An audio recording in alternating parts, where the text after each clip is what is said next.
la croix, que tu sois mort pour moi. Tu as donné ta vie pour qu'enfin je sois libre. Jésus, je te chante pour ce que tu as fait.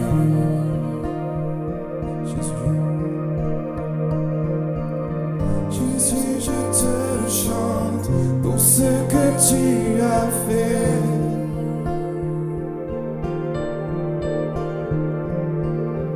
Jésus, je te chante pour ce que tu as fait.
je sais qu'il vit. Pour ce temps et l'éternité, je sais qu'il vit. Proclamons-le pour ce temps. Pour ce temps et l'éternité, je sais qu'il vit. Encore une fois, pour ce temps et l'éternité, je sais qu'il vit. Je sais qu'il vit.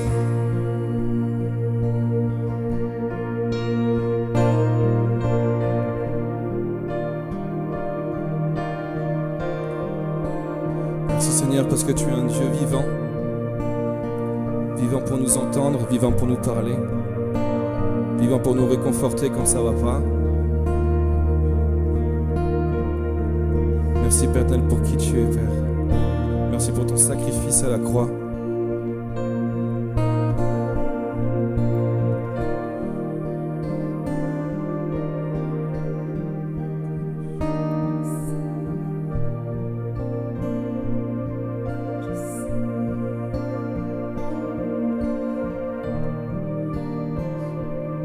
Une dernière fois ensemble, ce qu'il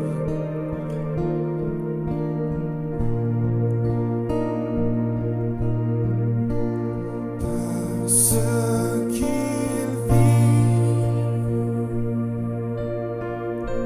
je n'ai rien à craindre. Mes lendemains sont assurés entre ses mains. Il tient ma vie, je n'oublie pour ce temps et l'éternité, je sais qu'il vit. Pour ce temps et l'éternité, je sais qu'il vit. Je sais qu'il vit.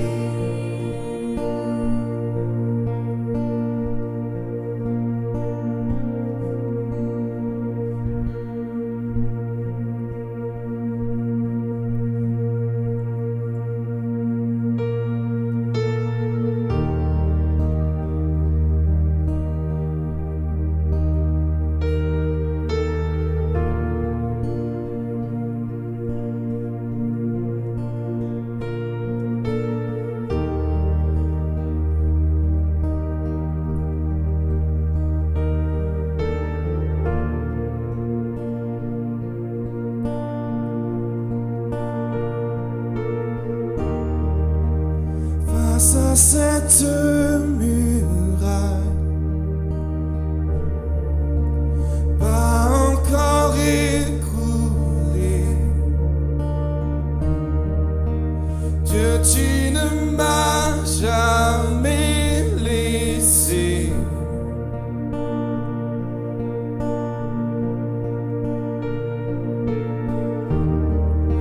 Voulant voir les choses changer, sachant le combat gagné, car tu ne m'as jamais laissé.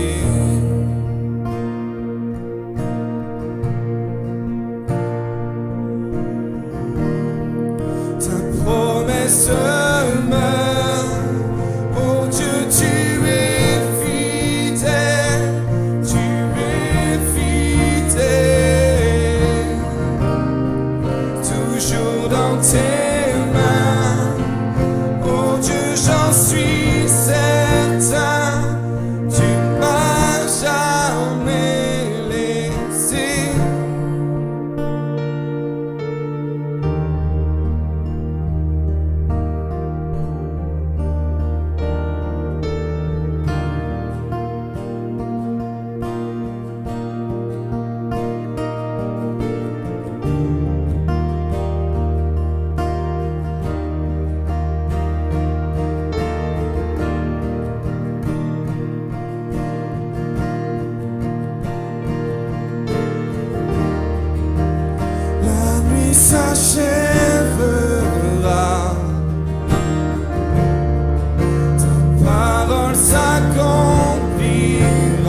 Jésus, tu me suffis.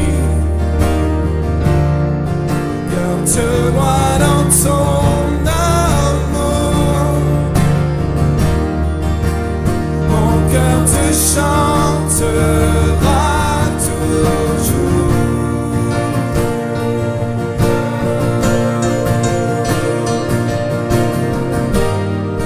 Ta promesse demeure. Oh Dieu, tu es fidèle, tu es fidèle. Toujours dans tes mains. Oh Dieu, j'en suis certain. Tu es avec moi. Ta promesse demeure. Oh Dieu, tu es fidèle. Tu es fidèle. Toujours dans tes mains. Oh Dieu, j'en suis certain. Tu ne m'as jamais laissé.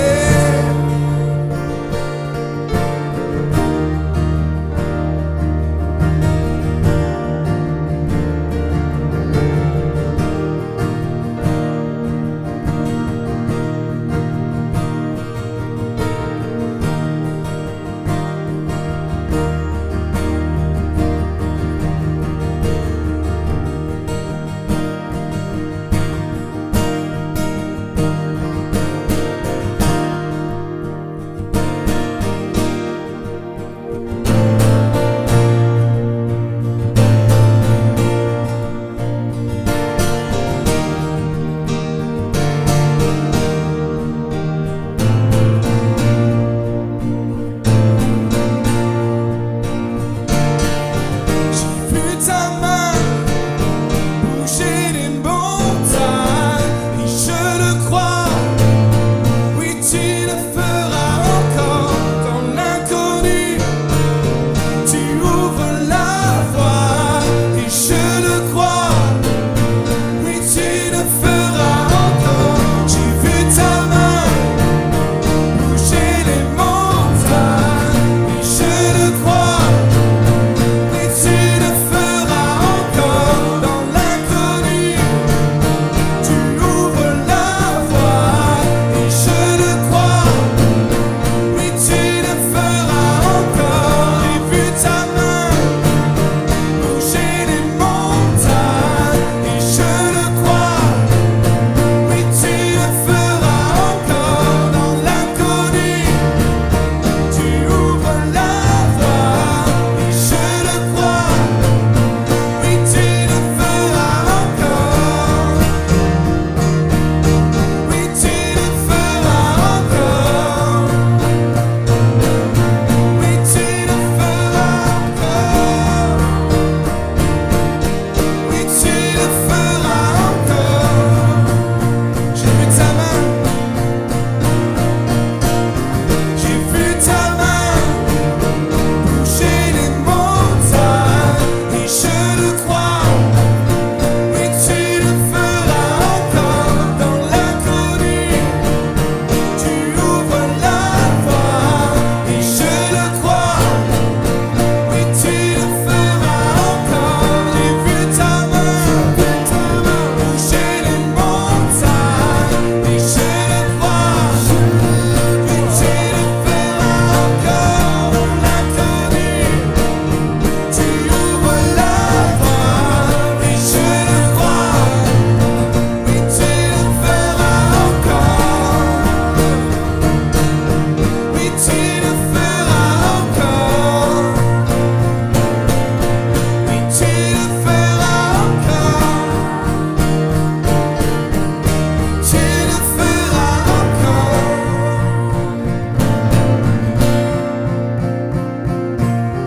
J'ai vu ta main bouger les montagnes et je le crois. Oui, tu le feras encore dans l'inconnu. Tu ouvres la voie et je le crois. Oui, tu le feras encore. J'ai bouger les montagnes, et je le crois. Oui, tu le feras encore dans l'inconnu.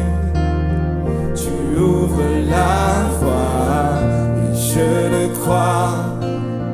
Oui, tu le feras encore. Oui, tu le feras encore. Oui, tu le feras encore. Oui, tu le feras encore. Que tu étais.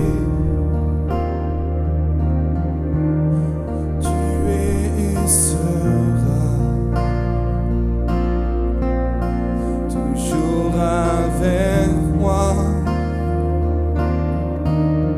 et tu seras,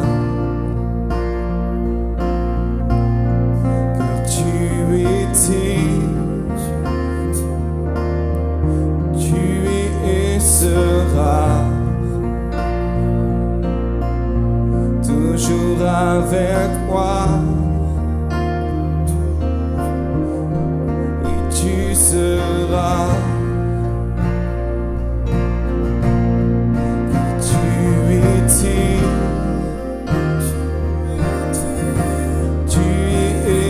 seras toujours avec moi, et tu seras, car tu étais, tu es et seras. Toujours avec moi, et tu seras, car tu étais, tu es et seras, tu seras avec moi. Tu seras avec moi.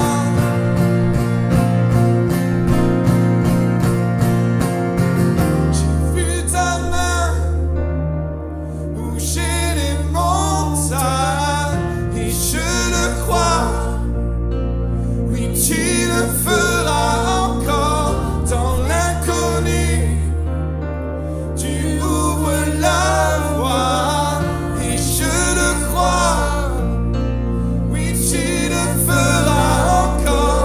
J'ai vu ta main bouger les montagnes, et je le crois. Oui, tu le feras encore dans l'inconnu. Tu ouvres la voie, et je le crois. Oui, tu le feras encore. Oui, tu le feras encore. Tu le feras encore. Tu le feras encore.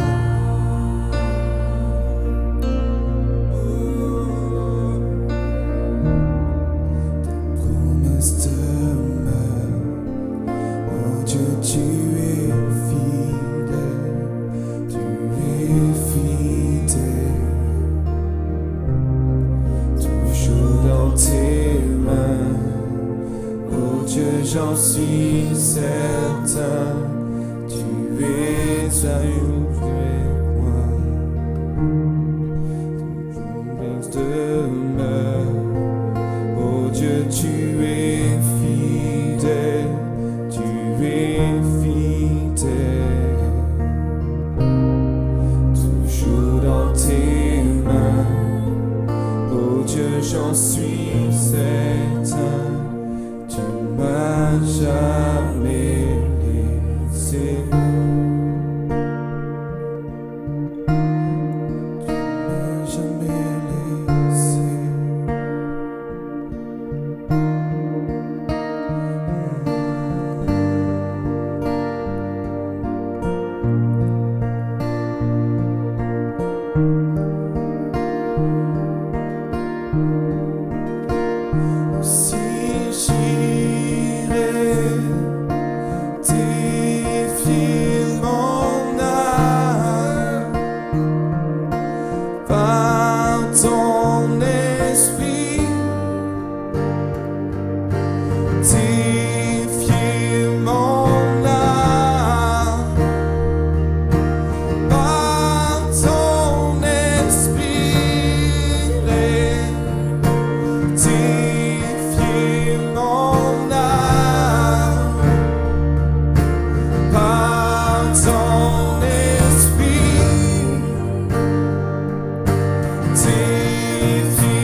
ton esprit, défier mon âme. Par ton esprit, défier mon âme. Par ton esprit, défier mon âme.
Jésus, je te chante pour ce que tu as fait.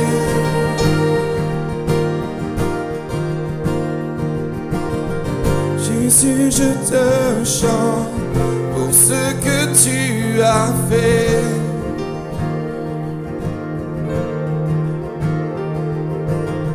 Jésus, je te chante pour ce que tu as fait. Quelle grâce incomparable, quel amour infini, que tu aies pris ma croix, que tu sois mort pour moi. Tu as donné ta vie pour qu'enfin je sois libre.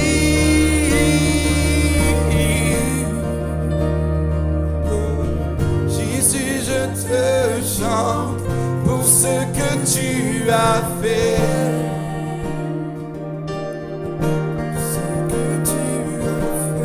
Jésus, je te chante pour ce que tu as fait.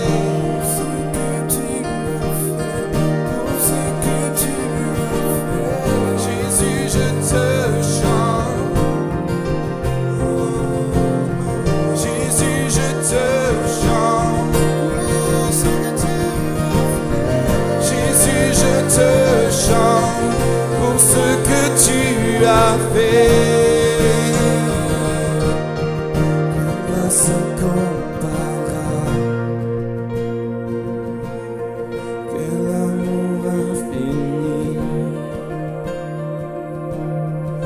Tu aies pris ma croix, que tu sois mort pour moi. Tu as donné ta vie pour qu'enfin je sois libre.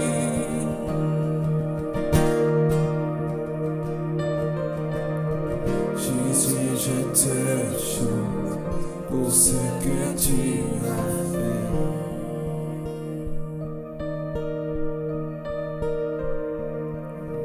Jésus, je te chante pour ce que tu as fait.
Bonjour Église Imagine, très heureux encore une fois de vous retrouver pour la suite de notre série que nous avons commencé la semaine dernière qui s'intitule Brisé mais glorieux.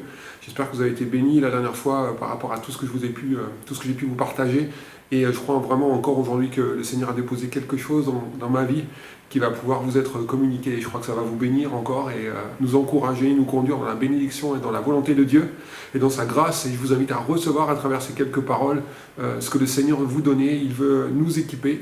Il veut nous conduire, il veut nous remplir de qui il est. On a besoin de sa présence. Vous avez besoin de sa présence. J'ai besoin d'être connecté à qui il est. On va être tous connectés ensemble, tous connectés à ce que Dieu veut faire. et ce qu'il veut nous dire aujourd'hui dans cette saison, qui est une parole, je crois, une parole de saison pour nous. Alors on va prier ensemble, et je vous invite à vous approcher de Dieu, à croire qu'il va nous bénir dans ce moment. Et ensuite, on ira dans la parole de Dieu, dans la deuxième partie de Briser mes glorieux. Seigneur, merci parce que tu es présent avec nous. Seigneur, merci parce que tous les cœurs qui sont là, toutes les personnes qui sont connectées dans ce moment, je crois que tu as rien laissé au hasard. Je crois que tu as permis que cette parole puisse retentir dans leur cœur aujourd'hui alors que nous approchons de toi. Je te prie vraiment que tu nous bénisses et que tu puisses illuminer les yeux de notre cœur, pour que nous puissions comprendre, Seigneur, quel est ton amour pour nous et quelle est ta volonté pour nous, pour que nous puissions être remplis de qui tu es, et que nous puissions voir, Seigneur, ce qui est important pour nous de voir et de croire dans cette période que nous traversons maintenant. Je te prie de bénir chacun dans le nom de Jésus, et ton peuple dit Amen. Voilà, très heureux encore une fois donc, de pouvoir vous accompagner dans le message aujourd'hui. Donc, on va voir ensemble la deuxième partie de Briser mes glorieux. Et j'ai intitulé mon message aujourd'hui « Acquérir le don de l'intelligence ». Alors j'aimerais m'adresser à toutes les personnes qui aujourd'hui peut-être se disent « Tiens, ce message pourrait être bien pour mon mari, pour mon épouse, pour mon ami qui a besoin un petit peu d'être corrigé par rapport à son intelligence. Peut-être qu'il lui manque quelques neurones quelque part. » J'aimerais vous dire, ce message n'est pas fait pour reprendre ou réprimander ceux qui, à votre échelle ou à votre lumière, semblent un petit peu défaillants à ce niveau. J'aimerais dire qu'acquérir le don de l'intelligence, le Seigneur ne veut pas nous parler d'une intelligence qui va nous donner des capacités de faire des choses scientifiques, matérielles, des choses extraordinaires, des prouesses technologiques, ou que sais-je encore, que nous pouvons aujourd'hui voir et témoigner. Rien que cette sonde qui est partie sur Mars, qui nous rapporte quelques clichés de la planète, c'est incroyable déjà de pouvoir voir ces choses, de voir aussi les vaccins qui sont aujourd'hui à notre disposition, de voir comment aujourd'hui il y a une intelligence humaine, il y a des progrès qui ont été faits aujourd'hui et que nous pouvons être soignés, nous pouvons être guéris, nous pouvons être accompagnés dans tellement de choses. Aujourd'hui, nous voyons la créativité de l'homme et je ne vous parle pas de cette intelligence créative, de cette intelligence pointue ou même d'une intelligence qui vous rend capable de pouvoir parler une langue plutôt qu'une autre. Je ne veux pas vous parler de cette intelligence, mais je veux nous parler et nous introduire à acquérir la capacité d'être intelligent, de pouvoir comprendre le langage de Dieu, de pouvoir parler le langage de Dieu et de pouvoir recevoir les pensées de Dieu, de pouvoir être au diapason connecté avec lui, recevoir la capacité de savoir quand est-ce que c'est Dieu qui nous parle et quand est-ce que c'est notre cœur ou notre chair qui nous parle, de faire attention aux choses que nous pouvons croire qui viennent de Dieu et qui en fait sont un mensonge de l'ennemi. Aujourd'hui, dans le nom de Jésus, je veux déclarer sur chacun et chacune d'entre nous que le Seigneur est prêt à envoyer et à nous faire acquérir le don de l'intelligence. Le don de l'intelligence n'est pas quelque chose qui peut se gagner parce que tu as fait quelque chose de bien ou parce que tu le mérites. La Bible dit dans l'épître de Jacques que si quelqu'un manque de sagesse, qu'il la demande à Dieu, qu'il lui donnera sans reproche. C'est intéressant de voir que la sagesse n'est pas faite pour des gens qui sont compétents, n'est pas faite pour des gens qui sont bien ou qui montrent patte blanche. La Bible dit si quelqu'un manque de sagesse, ou quelqu'un manque d'intelligence, quelqu'un manque de compréhension, de discernement, quelqu'un manque de réflexion, la Bible dit que le Seigneur est celui qui donne à tous sans reproche. Le Seigneur ne va pas te faire de reproches sur les mauvaises choses que tu as fait dans le passé pour justifier le fait qu'il ne te donne pas de la sagesse pour aujourd'hui. Le Seigneur ne regarde pas à ce que tu as pu faire avant pour te cataloguer dans un certain critère ou dans un certain compartiment de ce qu'il pense de toi. Le Seigneur n'est pas celui qui va te donner et en même temps te dire oh, je te donne ça, mais par contre je te le fais vraiment sentir. C'est pas comme ça que Dieu pense. Lorsque Dieu donne, lorsque Dieu est généreux avec nous, lorsque Dieu nous confie sa grâce, lorsque Dieu nous confie sa sagesse, il ne pointe pas d'abord nos défaillances pour ensuite pointer ses capacités. Il est un Dieu qui donne tout à tous, qui donne sa sagesse à tous, sans faire de reproches. Donc c'est la raison pour laquelle je vous invite maintenant à bien vous asseoir confortablement, attacher vos ceintures, et on va décoller. Pour le texte d'aujourd'hui, j'aimerais vous inviter à prendre un texte dans le livre des Proverbes, chapitre 3. Je dois vous dire que j'avais préparé un message à la base qui n'était pas forcément celui-ci tout d'abord que je voulais vous partager. Puis dans mon plan de lecture, je fais le livre des Proverbes. Le Seigneur m'a inspiré ce passage, enfin en tout cas les passages de livre des Proverbes, etc. Et voilà, j'ai vraiment senti que c'était une bonne occasion pour nous d'être encouragés, de croire que Dieu voulait nous parler par rapport à cette faculté de recevoir le don de l'intelligence. Proverbes chapitre 3, on va lire à partir du verset 1er, on va lire jusqu'au verset 6. Ok, vous êtes prêts? Allons-y tous ensemble. Mon fils, ma fille, j'aimerais aussi vous inclure, toutes les dames, toutes les demoiselles, toutes les femmes de Dieu qui nous écoutent maintenant. Donc mon fils, ma fille, n'oublie pas mes enseignements, et que ton cœur garde mes préceptes, car ils prolongeront les jours et les années de ta vie, et ils augmenteront ta paix. Que la bonté et la fidélité ne t'abandonnent pas. Lis-les à ton cou, écris-les sur la table de ton cœur, tu acquerras ainsi de la grâce et une raison saine aux yeux de Dieu et aux yeux des hommes. Versets 5 et 6, ça va être un petit peu le message central pour aujourd'hui, pour le message. Confie-toi en l'Éternel de tout ton cœur et ne t'appuie pas sur ta sagesse ou sur ton intelligence. Dans une autre traduction, il est dit, ne t'appuie pas sur ta prudence. Et au contraire, reconnais-le dans toutes tes voies, c'est-à-dire apprends à le consulter. Prends-le en considération dans toutes tes voies, dans tous tes choix, dans tout ce que tu vas entreprendre. Est-ce que tu vas le prendre en considération? C'est aussi comme ça, c'est écrit dans une autre traduction. Reconnais-le, c'est prends-le en considération. Cherche à connaître sa volonté dans tout ce que tu fais. Pas juste dans quelques petites choses où ça t'arrange d'avoir Dieu avec toi, mais cherche à le prendre en considération dans tous les domaines de ta vie qui sont importants pour toi, qui méritent que Dieu soit consulté ou qui méritent pour toi une vraie attention, parce que tu sais qu'il y a un enjeu derrière. Donc, sois bien appliqué, reconnais-le dans toutes tes voies, apprends à voir s'il est dans telle ou telle chose. Et il aplanira tes sentiers. Souvent, on veut que Dieu aplanisse notre sentier, qu'il nous conduise dans sa bénédiction. On veut que Dieu pourvoie pour telle ou telle chose et qu'on dise à Dieu, Seigneur, merci de m'ouvrir des portes, merci pour la promotion, merci pour la grâce que tu vas me donner dans telle ou telle partie de ma vie. Merci Seigneur, parce que je crois que tu vas me bénir pour mes études, tu vas me bénir pour mes relations, tu vas me bénir dans mes relations, tu vas me bénir dans mon projet, dans mon ministère, etc. Apprends juste au lieu de dire Seigneur, oui, je crois que tu vas aplanir mes sentiers. Et on cherche vraiment tous à ce que Dieu nous bénisse dans nos démarches. Mais la première chose à faire, c'est est-ce que tu sais reconnaître, est-ce que tu apprends à laisser Dieu qui il est dans ta vie, pour qu'il te dise, en fait, tu vois, moi je préconise ça plutôt pour toi. Je sais que toi peut-être tu préconises autre chose, que tu vois les choses autrement, mais laisse-moi te gagner dans ma direction pour ta vie, dans le meilleur que j'ai pour toi. Et donc c'est un peu le thème d'aujourd'hui, acquérir le don de l'intelligence. En effet, parce qu'il nous en manque.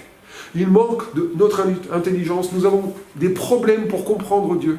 Et ça vient pas c'est pas quelque chose de récent. Nous avons hérité ça de notre ancienne, la Bible dit notre ancienne manière de vivre, mais aussi du Jardin d'Éden. Nous allons comprendre aujourd'hui qu'il y a une difficulté à comprendre et à croire Dieu dans la manière dont il veut nous conduire, dans la manière dont il nous aime, la manière dont il veut nous bénir, la manière dont il veut nous accompagner. Il y a entre nous et Dieu un problème de communication, un problème d'entente, un problème de compréhension.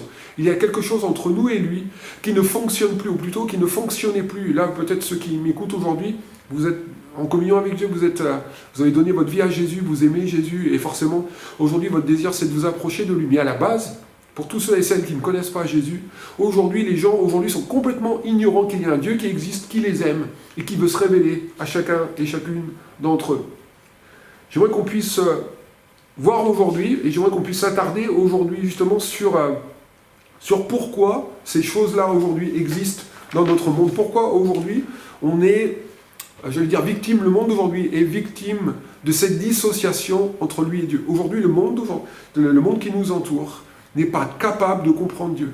C'est comme si Dieu parlait un certain langage et que le monde d'aujourd'hui n'entendait pas ce langage.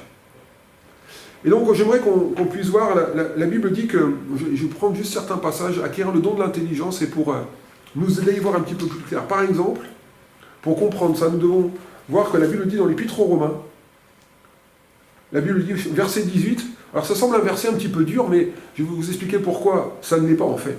La Bible dit, la colère de Dieu se révèle du ciel contre toute impiété et contre toute injustice, Romains 1, 18. Des hommes qui retiennent injustement la vérité captive. C'est-à-dire que les gens, ils connaissent, ils savent ce qui est juste, mais ils la retiennent injustement. C'est-à-dire qu'en fait, ils retiennent, c'est-à-dire qu'ils ne sont pas d'accord de lâcher ce qu'il faut, pour dire à Dieu, Seigneur, oui, je sais que tu as raison, mais ça m'embête de l'admettre. C'est un peu ça que ça veut dire ici, ce passage. Donc, la colère de Dieu se révèle du ciel, contre l'impiété, pas contre les hommes, mais contre l'impiété, contre toute impiété et contre toute injustice des hommes.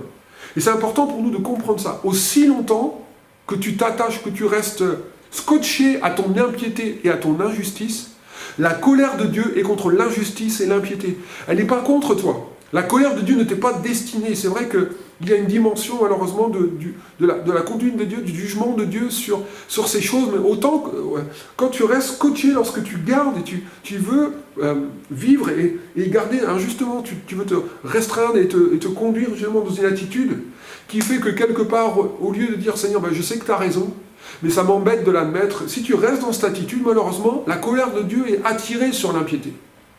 Et la Bible dit que tout ce qu'on peut connaître de Dieu est manifeste pour eux, Dieu leur ayant fait connaître. En effet, les perfections invisibles, la Bible dit, de Dieu, sa puissance éternelle et sa divinité se voient comme à l'œil nu depuis la création du monde quand on les considère dans ses ouvrages. Ils sont donc inexcusables. Il nous est dit, car ayant connu Dieu, ils ne l'ont point glorifié comme Dieu et ils n'y ont point rendu grâce, mais ils se sont égarés dans leurs pensées et leur cœur sans intelligence a été plongé dans les ténèbres. Se vantant d'être sages, ils sont devenus fous. Et donc finalement, ce que Dieu dit ici dans ce passage, c'est que les perfections invisibles de Dieu, les perfections invisibles, il y a quelque chose d'invisible que Dieu pourtant met de manière évidente devant nous, mais à cause de notre faculté à garder prisonnier la vérité de Dieu. Lorsque Dieu nous parle sur tel ou tel domaine de notre vie, et qu'on sait qu'il a raison, mais que quelque part on résiste à sa volonté pour nous, quelque part ça nous empêche de voir les perfections de Dieu, qui normalement sont invisibles, mais qui deviennent, que Dieu révèle, que Dieu amène à la lumière, que Dieu manifeste pour que nous puissions les contempler, et ainsi le glorifier comme Dieu. Mais lorsqu'on retient la vérité, quand on est réticent, lorsqu'on résiste à Dieu, les perfections de Dieu dans notre vie, il y a comme un voile dessus, et ça nous empêche de voir cela de manière précise. Donc j'aimerais t'encourager aujourd'hui, peut-être que Dieu te parle dans tel ou tel domaine de ta vie, et aujourd'hui tu sais qu'il y a quelque chose que Dieu amène, veut semer une vérité dans ta vie, mais tu la gardes captif, et à cause de cela, tu n'arrives pas à voir la bénédiction de Dieu, les perfections de Dieu autour de toi. Aujourd'hui, il n'y a que le noir qui compte, et tu ne vois pas les perfections de Dieu. Excusez-moi. Et deuxième chose, pourquoi on est incapable de comprendre, pourquoi on a besoin d'acquérir le don de l'intelligence? Parce que tout le salut, tout le projet de Dieu, le salut, l'évangile, est basé sur le fait que le Seigneur nous a aimés. La Bible dit que Dieu nous a aimés, Dieu a tant aimé le monde, qu'il nous a aimés même avant qu'on existe, même avant qu'on vienne vers lui, même avant qu'on lui dise qu'on l'aime, Dieu nous aimait déjà. Et rien que ça était extraordinairement difficile à comprendre ou à concevoir. C'est difficile de concevoir que Dieu nous a aimés, qu'il nous a voulu, qu'il nous a chéris, qu'il nous a établis, avant même qu'on puisse vouloir de lui un jour. Le plan de salut de Dieu n'est pas quelque chose qu'on peut comprendre. Et la Bible dit dans Jean 3,16, donc qu'il nous a aimés, Dieu a tant aimé le monde qu'il a donné son Fils unique, afin que quiconque croit en lui ne périsse point, mais qu'il ait la vie éternelle. La Bible dit dans Romains chapitre 5, versets 6, 7 et 8, on lit les choses suivantes. À peine mourrait-on, verset 7, à Christ, verset 6, verset 6, on va lire, lorsque nous étions encore sans force, Christ, autant marqué, est mort pour les impies. À peine mourrait-on pour un juste, quelqu'un peut-être mourrait pour un homme de bien. Mais Dieu prouve son amour envers nous, en ce que lorsque nous étions encore des pécheurs, Christ est mort pour nous. Et donc, à travers ces quelques versets, j'aimerais qu'on puisse voir ensemble la manière dont Dieu, en fait, a dispatché son plan de salut, la manière dont aujourd'hui on a une problématique de compréhension ou d'entente avec lui. Le monde d'aujourd'hui vit sous l'incapacité à être en communion avec lui. Et donc, le thème de briser mais glorieux prend tout son sens. Parce que Hébreux chapitre 12, versets 12 et 13, nous avons lu la semaine dernière, et c'est les versets qui nous accompagnent pour cette série, c'est que de fortifier nos mains languissantes et nos genoux affaiblis. Pourquoi? Parce qu'à un moment donné, lorsque les choses sont difficiles, on a du mal à comprendre et à savoir où Dieu veut en venir dans notre vie. Et donc le danger, c'est d'être découragé. Et la Bible dit de fortifier, donc de faire en sorte que ce qui est boiteux ne dévie pas, mais plutôt se raffermisse, afin de suivre avec nos pieds des voies droites. Et donc on voit aujourd'hui la problématique que ce monde connaît, c'est que le monde aujourd'hui est incapable de pouvoir croire que Dieu l'aime, que Dieu les connaît, que Dieu veut les conduire dans des voies droites. Parce qu'aujourd'hui, il y a une dimension d'incompréhension entre Dieu et sa création. Et notre responsabilité, c'est de nous approprier une réconciliation avec Dieu. On va devoir se mettre d'accord, et ça va être mon premier point du message, se mettre d'accord avec Dieu, pour qu'ensuite nous puissions mettre d'accord la création avec Dieu, et qu'ensemble, nous puissions conduire le monde dans la volonté de Dieu pour sa vie. Et donc, mon premier point pour essayer d'acquérir l'intelligence Le don de l'intelligence, c'est qu'il faut se mettre d'accord avec lui. La problématique, c'est ça. C'est lorsque, par exemple, dans la Bible, lorsque Dieu a appelé Gédéon, lorsqu'il lui a dit qu'il le voyait et qu'il lui a dit Gédéon, l'Éternel est avec toi, vaillant héros. Gédéon n'a pas compris, il a dit mais Seigneur, ça n'a pas de sens ce que tu es en train de me dire. Comment est-ce que tu peux m'appeler héros alors que moi je suis le plus pauvre et je suis le plus petit de ma famille? En fait, il n'y a pas de sens. Parfois, lorsque Dieu va nous parler, si on n'a pas encore été éclairé ou conduit, ou qu'on a reçu l'intelligence, c'est-à-dire qu'on va voir les choses que Dieu nous montre, que Dieu nous dit, à la manière de Dieu. Parce que la problématique, c'est que Dieu va voir des choses sur nous-mêmes, que nous n'allons pas voir sur nous-mêmes, et que nous allons contester. Et donc nous allons injustement garder la vérité captive, et les perfections qui sont en fait invisibles et que Dieu veut révéler, resteront cachées. C'est la raison pour laquelle Gédéon dit « Mais je ne comprends pas ce que tu veux me dire. Ça paraît insensé. Ce n'est pas compréhensible ce que tu es en train de me dire.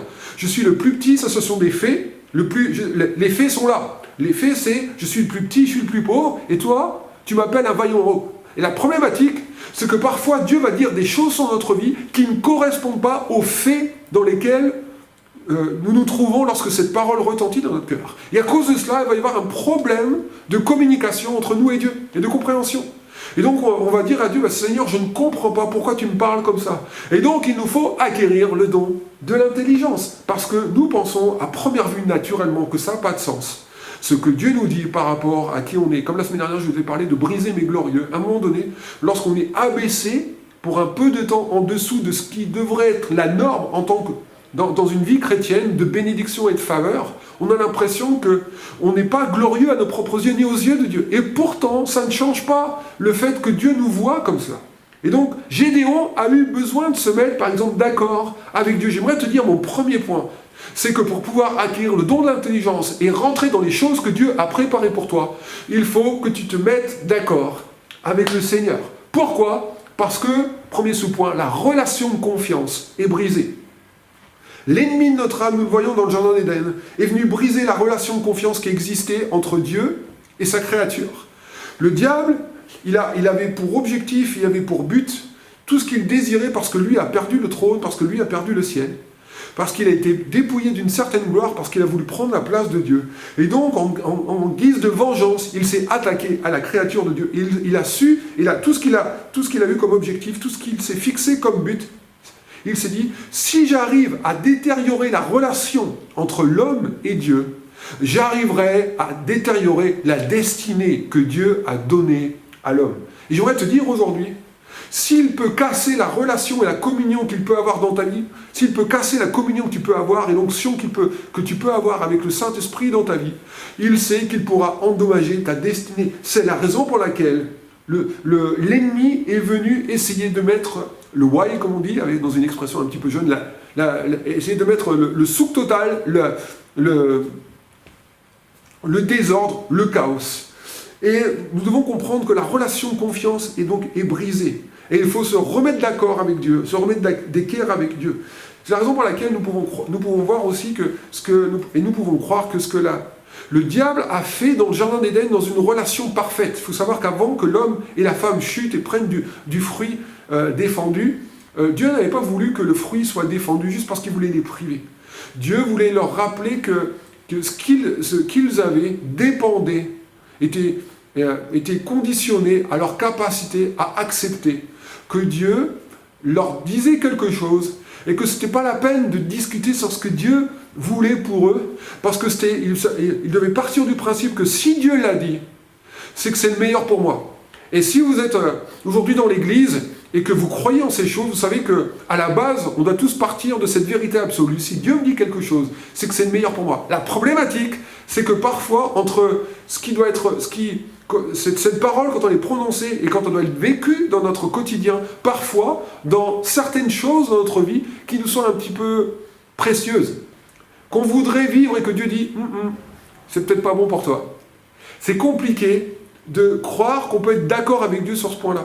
Et la problématique de l'arbre de la connaissance du bien et du mal, c'était le moyen que Dieu avait utilisé pour que l'homme et la femme puissent se dire, si Dieu me dit de ne pas faire ça, si Dieu me garde de ça, c'est qu'en fait, il a ses raisons et que c'est le meilleur pour moi. La problématique, c'est que l'ennemi est venu pour essayer de mettre la discorde dans ce principe absolu qui garantissait le bonheur pour l'homme et la femme. Et donc nous devons comprendre aujourd'hui que l'objectif du diable, c'est de faire en sorte que nous puissions diviser entre nous et Dieu, et de faire en sorte surtout que nous soyons divisés ensemble. Ce qu'il va faire, le diable, je vais vous donner la technique du diable, et peut-être vous allez pouvoir identifier des choses dans votre vie, dans vos relations, dans votre quotidien, qui sont exactement les plans et les stratégies du diable pour vous éloigner de votre destinée. Lorsque le diable voit une faille chez nous, et qu'il peut l'utiliser pour nous monter les uns contre les autres, en général, ce qu'il va faire, c'est quoi ? Pour mettre la division entre les uns et les autres, il va nous montrer à quel point la faille de quelqu'un est grande, pour que la relation qui était bonne puisse être défectueuse. En fait, lui, ce qu'il fait, c'est qu'il a pour objectif de faire en sorte que la faille, que l'imperfection, parce que l'être humain est imparfait. Je ne peux pas vous garantir que je ne vais pas vous décevoir. Je suis désolé.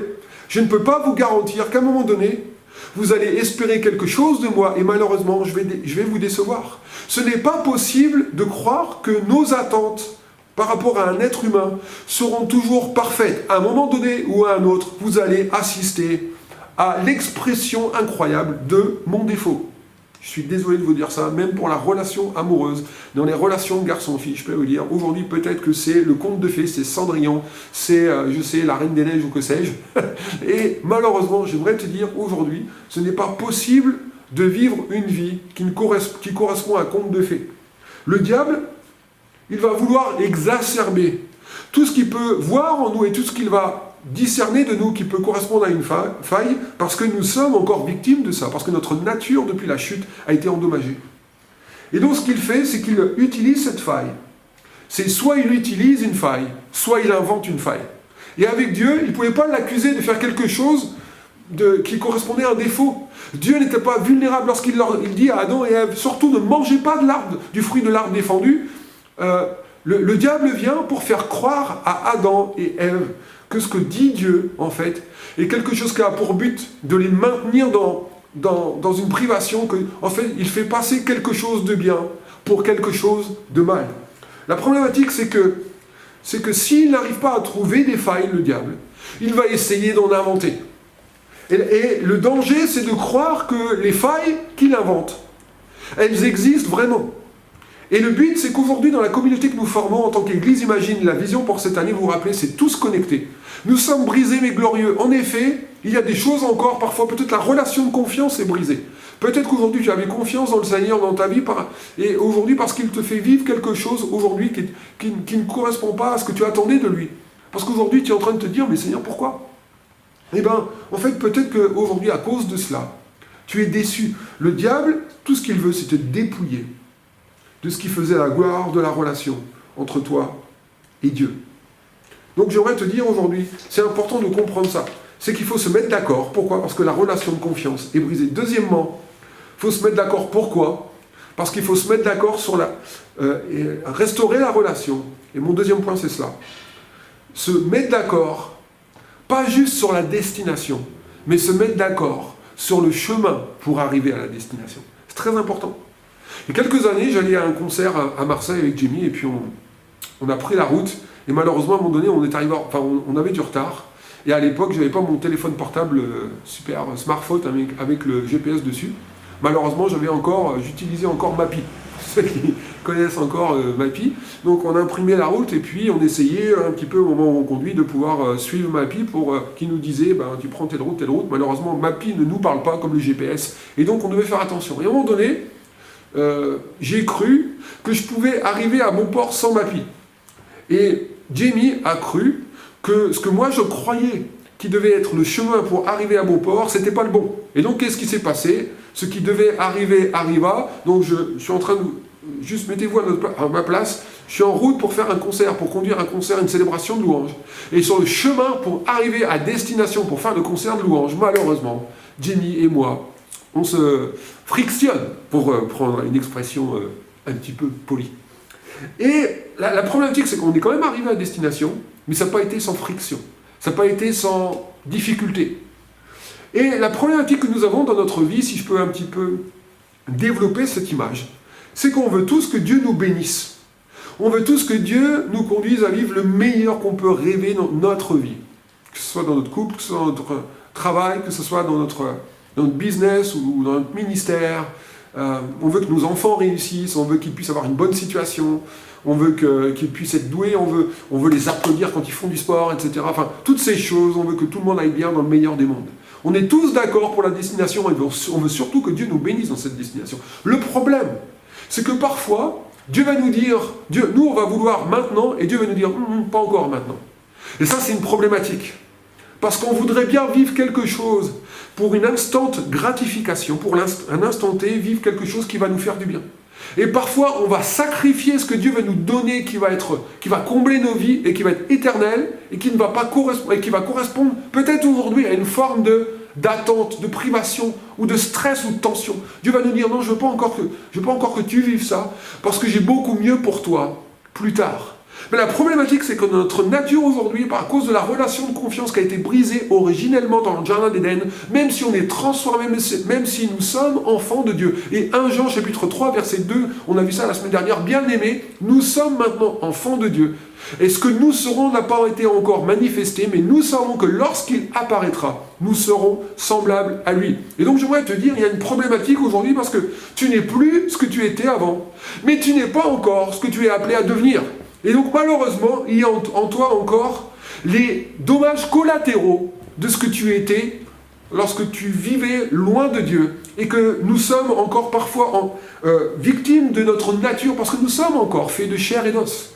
Et donc, à cause de cela, il y a toujours des points de tension. Il faut arriver à se mettre d'accord avec Dieu. Et c'est très compliqué de pouvoir choisir que le chemin de Dieu, le chemin qu'il utilise pour nous, le chemin dans lequel il va nous conduire, va être un chemin qui va être le meilleur pour nous. Rappelez-vous de ce verset que je vous ai cité tout à l'heure, qui est la base de notre série « Brisés mais glorieux ». La Bible dit « Fortifiez donc vos mains languissantes et vos genoux affaiblis, afin que ce qui est boiteux ne dévie pas, mais plutôt se raffermisse, afin que vous puissiez suivre avec Dieu des voies droites. » Et c'est dans cette réalité-là, dans cette dimension-là, que le Seigneur veut nous conduire, afin qu'on puisse suivre les voies droites de Dieu. Et il faut se mettre d'accord avec Dieu aussi par rapport à ce qu'on entend de droit. Les voies droites, la ligne droite, afin que ce qui est boiteux ne dévie pas. Si vous pensez à Joseph, Dieu lui dit, voilà ce que je vais faire de toi. Et entre le moment où il reçoit le rêve, Christian nous en a bien parlé il y a quelques semaines, et au moment où le rêve va s'accomplir, Joseph a dû apprendre à suivre une voie qui pour Dieu était droite, mais pour Joseph était sinueuse.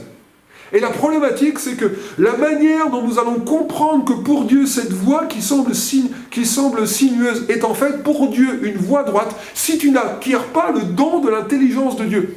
Si tu, en fait, n'es pas en capacité de croire que même si le Seigneur te conduit d'un point A à un point B, en prenant des directions qui te déstabilisent, si tu ne crois pas que Dieu reste maître de ta destinée dans ces moments-là, malheureusement, tu peux passer à côté du but de Dieu pour toi, et de la trajectoire, de la volonté de Dieu pour toi, de la destinée de Dieu pour toi.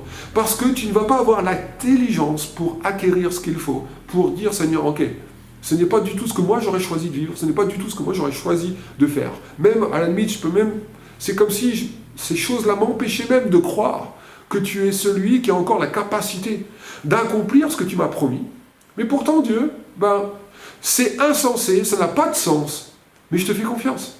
Et au moment où ça allait de mal en pis pour Joseph, finalement, en fait, c'est Dieu qui le conduisait dans sa destinée. Et, par exemple, si on lit l'histoire du peuple d'Israël dans le livre de l'Exode, rapidement, on peut voir ça. Exode chapitre 14. Pour rappeler cette histoire, le peuple et Dieu se mettent d'accord. Vous allez sortir du pays d'Égypte. Et là, le peuple d'Israël, il se dit, super, enfin, la quille. Et puis, il nous est dit donc que le peuple d'Israël part. Et puis, quand il s'approche de la mer Rouge, regardez ce qu'il dit, Exode chapitre 14. Pharaon approchait, verset 10, et les enfants d'Israël levèrent les yeux, et voici les Égyptiens étaient en arrière, derrière eux. Et les enfants d'Israël eurent une grande frayeur, et ils crièrent à l'Éternel. Et ils dirent à Moïse, n'y avait-il pas des sépulcres en Égypte, sans qu'il soit besoin de nous mener mourir au désert. Que nous as-tu fait? Qu'est-ce qu'on a fait? Alors qu'on est en sortant du pays d'Égypte. En fait, ils étaient d'accord pour la destination, mais lorsque Dieu les a conduits vers la mer Rouge, Dieu les sort du pays d'Égypte pour les conduire dans une impasse. J'aimerais te dire aujourd'hui, peut-être que tu es en train d'écouter ce message et tu dis, j'ai l'impression que cette histoire, c'est mon histoire. Tu n'es plus où tu étais d'accord, tu dis, bah, Seigneur, j'ai l'impression qu'il faut que je quitte ça. Et tu t'es mis d'accord avec Dieu. Mais la problématique, c'est qu'aujourd'hui, Dieu te fait passer par un chemin sur lequel tu te dis, mais qu'est-ce que c'est que ce chemin? Et là, tu es en train de te dire, mais Seigneur, si c'était pour me faire mourir, si c'est pour me faire mourir aujourd'hui, si c'est pour me conduire dans cette galère, eh bien, tu aurais dû me laisser où j'étais auparavant. Peut-être que vous pouvez vous reconnaître dans ça. Et verset 12, c'est intéressant de voir que lorsque Dieu nous conduit dans des impasses, lorsque Dieu nous mène dans des chemins qui sont déstabilisants pour nous et que malheureusement, nous n'arrivons pas à acquérir et à recevoir ce qu'il faut, que notre intelligence est brouillée, que le langage que Dieu emploie n'est pas le même que nous comprenons. Lorsque Dieu visionne la direction pour eux, la meilleure route, le meilleur chemin pour eux, c'est qu'ils se retrouvent acculés entre les Égyptiens qui les poursuivent et la mer Rouge qui est devant, dans une impasse complète. Ce n'est pas très intelligent de conduire le peuple d'Israël, qui est un peuple d'esclaves à ce moment-là, dans un chemin où il n'y a pas d'issue ou de porte ouverte pour eux. Ça semble complètement dénué de sens. Et pourtant, regardez ce qu'il dit au verset 12, dans ces moments-là, lorsque Dieu nous conduit dans une situation qui n'a pas de sens, vous savez ce que ça fait? Vous savez ce que ça fait ressortir plutôt? Vous savez ce que Dieu nous montre dans ces moments-là? Dieu nous apprend beaucoup plus sur nous-mêmes dans ces moments-là que dans les moments où Dieu nous conduit sur une autoroute où c'est tranquille. Verset 12, il nous est dit, « N'est-ce pas là ce que nous te disions en Égypte? Laisse-nous servir les Égyptiens, car nous aimons mieux servir les Égyptiens que de mourir au désert. » En fait, lorsque Dieu te conduit à ne pas vouloir ce que toi, tu voudrais vivre dans le moment où tu as décidé que c'était le moment pour toi de vivre ça. Lorsque Dieu te conduit dans une trajectoire, dans une direction où tu te dis, Seigneur, franchement, pourquoi tu me fais passer par là? Et dans ces moments où Dieu, semble-t-il, a l'air de nous conduire dans quelque chose qui nous enferme, c'est très intéressant de constater que c'est à ce moment-là qu'il y a des choses en nous qui apparaissent et qui nous font dire, en fait, qui nous font vraiment montrer les motivations de nos cœurs. Lorsque nous arrivons dans un endroit où, quelque part, nous sommes au bout de nous-mêmes, nous sommes acculés au fond de nous-mêmes, ça fait vraiment ressortir ce qu'il y a en nous. Et ce qu'il y avait en eux, c'est, tu vois, c'est ce qu'on disait en Égypte. C'est vrai qu'on était d'accord de quitter. Bon, c'est vrai qu'on t'a suivi. C'est vrai, bon ben voilà, quelque part, on a fait ce qu'il fallait, on a sauvé les apparences, on a accepté d'être avec toi. Mais au fond de nous-mêmes, on n'était pas vraiment avec toi. Et j'aimerais vous dire aujourd'hui, si nous voulons construire l'Église Imagine ensemble, il ne faut pas seulement faire bonne figure. Il ne faut pas seulement accepter de suivre pour le fait de suivre.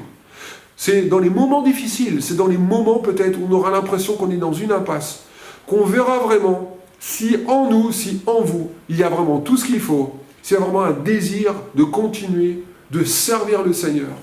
Quoi qu'il en soit, quoi que vous voyez, et quoi que vous puissiez même comprendre, parce que dans les moments où on ne comprend pas, c'est le moment idéal pour acquérir le don de l'intelligence. Et pour que ce qui est brisé en nous, dans notre intelligence, notre incapacité à comprendre pourquoi Dieu nous fait passer par là, c'est à ce moment-là que Dieu veut nous montrer ce qu'il y a en nous pour nous changer et transformer nos cœurs pour sa gloire.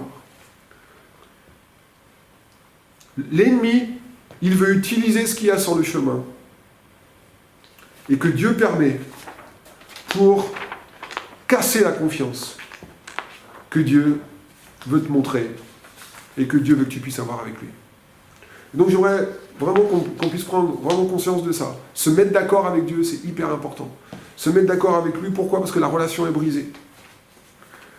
Se mettre d'accord avec lui, pourquoi? Parce que nous devons comprendre que ce n'est pas seulement la destination sur laquelle nous devons être d'accord. On est tous d'accord sur la destination. On veut tous que Dieu nous bénisse dans telle ou telle chose de notre vie. La destination, ce n'est pas le problème. Le chemin, c'est le problème. ce que Dieu va choisir comme chemin, c'est le problème. Troisièmement, se mettre d'accord. Sur quoi? C'est que pour pouvoir recevoir le don de l'intelligence, il nous faut comprendre qu'on ne peut pas recevoir le don de l'intelligence si on continue de s'appuyer sur notre intelligence qui est défectueuse. Il y a en nous une problématique qui est une problématique qui donc remonte à ce qui s'est passé dans le jardin d'Éden. Donc c'est ne t'appuie pas sur ta sagesse. Si tu veux suivre le Seigneur, si tu veux marcher avec Dieu pleinement, si tu veux suivre la volonté de Dieu pour ta vie, il faut que tu comprennes une chose, tu ne peux pas t'appuyer sur ton intelligence uniquement. Je ne dis pas qu'il faut être stupide, je ne dis pas que cette parole n'est pas faite pour nous faire croire que Dieu veut nous manipuler ou nous influencer négativement, ou parce qu'il est en manque de quelque chose et donc il nous utilise comme des robots ou comme des petits jouets dans le but qu'en fait il passe vraiment un bon temps à nous manipuler. Dieu n'a pas besoin de ça parce qu'il est suffisant avec lui-même. Mais nous devons comprendre qu'à cause de ce que nous avons perdu dans le jardin d'Éden, que nous avons hérité à cause d'Adam et Ève, aujourd'hui, nous ne pouvons plus vivre notre vie de tous les jours seulement avec ce qu'on a l'impression qu'il nous suffit dans notre intelligence.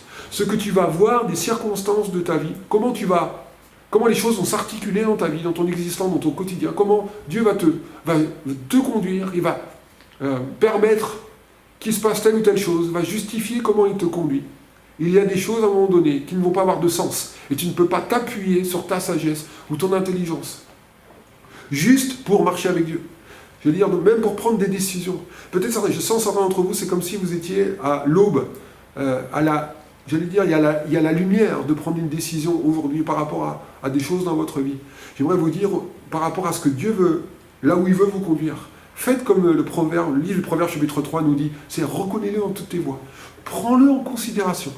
Dis, Seigneur, est-ce que finalement, si je te prends en considération dans cette chose-là, est-ce que toi, dans ma vie, si je prends cette décision, si je vais dans cette direction, est-ce que tu vas en souffrir?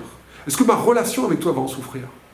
Est-ce que ma communion avec toi va en souffrir? Est-ce que ta volonté pour moi va en souffrir? Est-ce que ma destinée va en souffrir? Est-ce que l'Église va souffrir d'une décision que je peux prendre et qui peut-être va être préjudiciable pour ce que tu veux faire à travers qui je suis?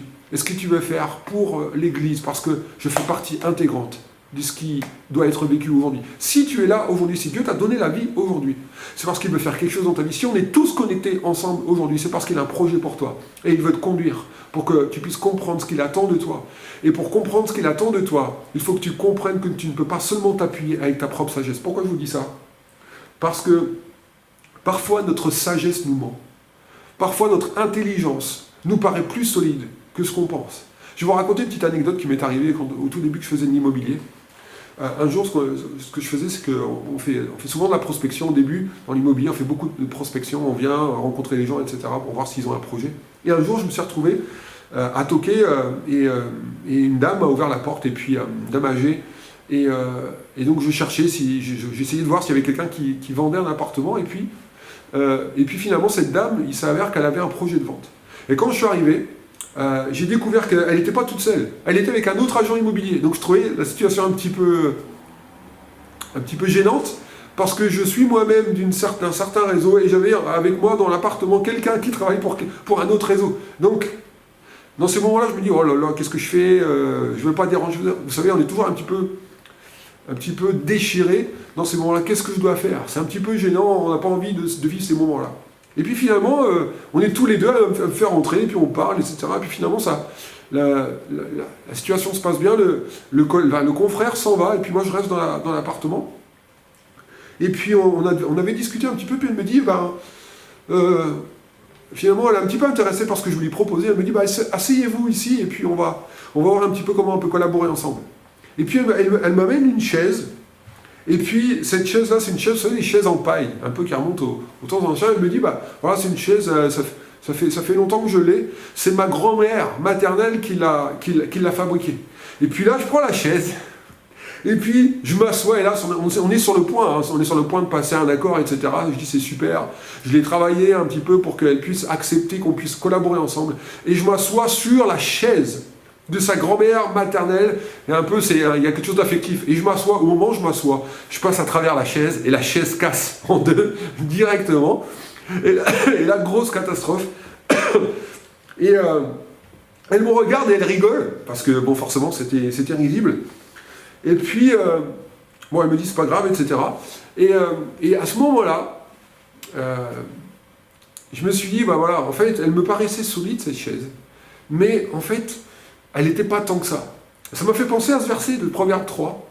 C'est que parfois nous pouvons nous appuyer, la Bible dit, ne t'appuie pas sur ta sagesse. Nous pensons que nous sommes en capacité de maîtriser les événements. Nous pensons que nous savons mieux que Dieu. Nous pensons que Dieu n'a pas raison sur ça, qu'il a tort. Nous pensons que c'est maintenant que les choses doivent se passer et pas demain. Nous pensons qu'il faut que Dieu réponde tout de suite. Parce que s'il ne répond pas tout de suite, il y a quelque chose qui va se passer entre moi et lui. Et quelque part, c'est comme si on n'avait pas la compréhension des choses comme Dieu les voit. Nous n'avons pas le recul nécessaire, nous n'avons pas la perspective nécessaire. J'aimerais te dire aujourd'hui, il faut que tu comprennes que le Seigneur veut que tu puisses vivre une autre dimension de l'intelligence. Lorsque le livre des Proverbes, lorsque l'auteur du livre des Proverbes dit à son fils, ne t'appuie pas sur ton intelligence, mais reconnais-le en toutes ses voies. C'est qu'en fait, il est en train de lui dire, écoute, je ne suis pas en train de te dire que tu es un bon à rien, je ne suis pas en train de t'humilier, je ne suis pas en train de te dire que tu n'es pas capable, mais je suis en train de te dire que tu n'as pas assez chez toi, tu n'as pas encore assez, et merci Seigneur pour le fait de reconnaître que nous ne sommes pas en capacité complète d'être comme Dieu. C'est le message, en fait, le problématique du diable, lorsqu'il vient prêcher à Adam et Ève, c'est qu'il leur dit, en fait, c'est qu'il leur promet quelque chose qui, en fait, comme je l'avais dit la semaine dernière, qu'ils ont déjà, parce qu'ils sont à l'image de Dieu, mais il leur fait croire qu'ils n'ont pas ce qu'ils ont déjà. Et que le seul moyen pour eux d'être comme Dieu, c'est de désobéir à Dieu. En fait, le seul moyen de pouvoir être divin, le seul moyen d'être pouvoir optimal, d'être parfait, d'être en capacité de tout gérer, c'est de pouvoir s'affranchir du regard de Dieu sur tous les domaines de notre vie. Et ça, c'est la grosse problématique. Ne t'appuie pas sur ta sagesse. Tu penses que c'est assez solide pour faire face à toutes les réalités et toutes les problématiques que tu peux rencontrer dans ta vie de tous les jours. Mais j'aimerais te dire, si tu te confies seulement dans ce que tu crois, dans ton expérience, dans ton éducation, dans ta manière de voir ou de vivre ou de gérer les choses, j'aimerais te dire, tu risques de connaître des temps difficiles et de passer à travers et de te retrouver dans une situation où ce que tu croyais être fondamental, ou pouvait être le fondement de ta vie, finalement, tu vas t'apercevoir malheureusement, comme le fils prodigue, on a vu ça la semaine dernière, finalement tu vas t'apercevoir que si tu te confies dans ta sagesse uniquement, tu peux passer à côté de la bénédiction de Dieu pour toi. Alors que nous sommes dans ce moment ici, et j'aimerais vous dire, donc c'est important de se mettre d'accord. Se mettre d'accord, pourquoi ? Parce que la relation est brisée, et Dieu veut restaurer la relation. On a vu comment la stratégie du diable c'était de diviser. Il faut se mettre d'accord, pas seulement sur la destination, mais se mettre d'accord sur le chemin. Et il faut comprendre que ce n'est pas parce que notre intelligence, ou notre sagesse, ou notre compréhension des choses nous semble solide, que finalement, elle est suffisante pour porter tout ce qu'on doit porter dans la vie de tous les jours. À un moment donné ou à un autre, lorsque le livre des Proverbes nous dit « Confie-toi en l'Éternel de tout ton cœur, ne t'appuie pas sur ta sagesse ».